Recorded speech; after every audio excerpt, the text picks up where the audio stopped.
race weekend in Bahrain, and we are in for another thrilling season of the traveling F1 circus. The regulations have not been changed drastically as 2022, but with some minor tweaks regarding the mechanical aspect like the mirrors, the weight, the floor, and the change in the roll hoop design. Remember the zoo crash last year?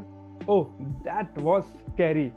I'm not going to bore you with the technical points, but I'll be talking about the 5 best things about F1 in 2023. So let's start this episode of Esporte Savvy with the first best thing of 2023. 23 races of pure speed, chaos, and adrenaline. What else can an F1 fan ask for? The only disappointing thing that this was supposed to be a 24 race season, but with China backing out for the 4th consecutive year due to COVID, we are down to 23. Nonetheless, there's still a record for the most number of F1 races in a calendar year. 2021 and 2022 had already seen 22 races, and this year in 2023 we go for one more. Not to forget, we have a debutant as well. Vegas, baby. The machines will be zooming past the casinos at 300 k's and lighting up the already happening Vegas Strip. USA will be hosting 3 Formula 1 races in a calendar year. The last time it took place was in 1982, and Vegas was part of it. Sprint races had been added to make the 3-day F1 weekend more exciting, starting from the Friday itself, by replacing one of the practice session with a qualifying round. On some days, the sprints are a mere high-speed procession, and on some days, they are pure madness.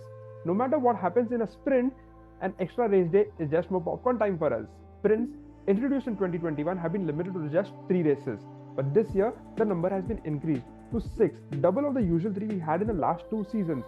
Circuits that will be hosting the sprint in 2023 are Baku, Red Bull Ring, Spa, Texas, Qatar, and Interlagos. More races for us and more points for the drivers.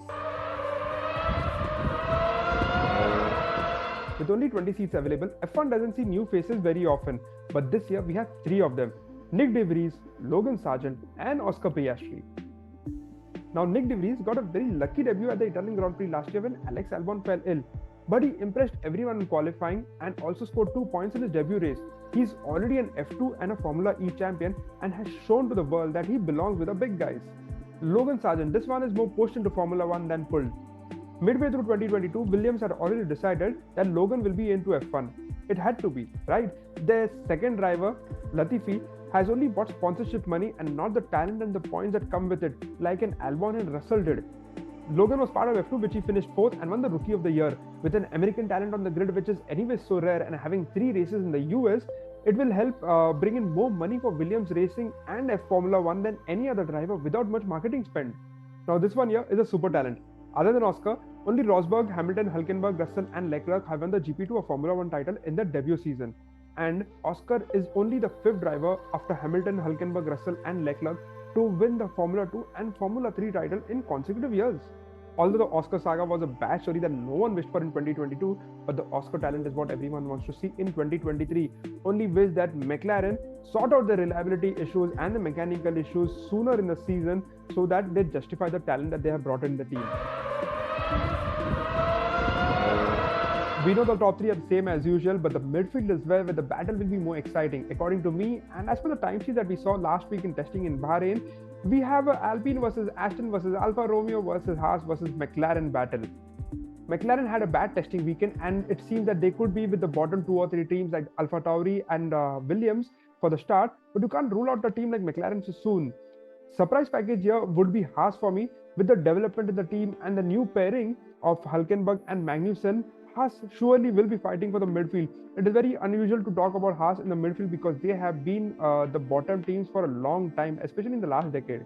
We have always seen Aston Martin as a team which usually finishes between 4 and 6 in the championship standings, but with the lap times that they have set and the number of laps that they have covered in the testing, it seems that some in the paddock think that the green guys could be well within the reach of Mercedes. Fernando Alonso must be thinking about the impossible, but even a solitary race win in 2023 could be a major achievement at his age. Who will win the 2023 drivers' title? With many experts stating that Red Bull have the machine that is near to perfect and Max Verstappen driving on a different level altogether, it is hard to see any other driver clinching the 2023 World Drivers' Championship. Since 2000, 4 drivers have won consecutive championships: Schumacher, Alonso, Vettel, and Hamilton. And 3 of those have converted these double titles into a hat-trick or more. Hamilton managed to do it in his second attempt. That being said, Once the driver and the car and the team are in sync, or like they say, the man becomes one with the machinery, anything is possible.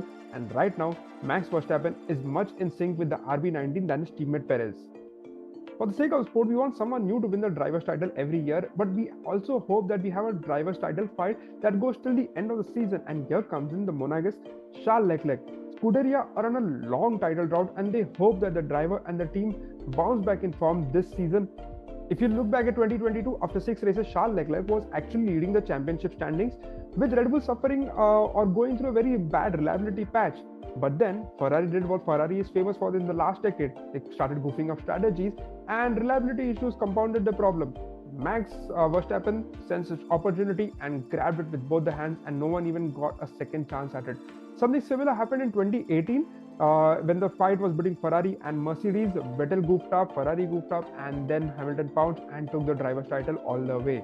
So yes, these are the 5 points that we'll be looking at. The best thing about Formula 1 in 2023. We don't know who's going to win the title. It could be Verstappen, it could be Leclerc, it could be even Hamilton going for his 8th, or Alonso taking that 3rd title at a very ripe age of 40, or someone very unprecedented or a new talent on the grid. If you're still watching this video till the end, then please hit the like button and also subscribe to my channel. And thanks for watching. Until next time, it's all this.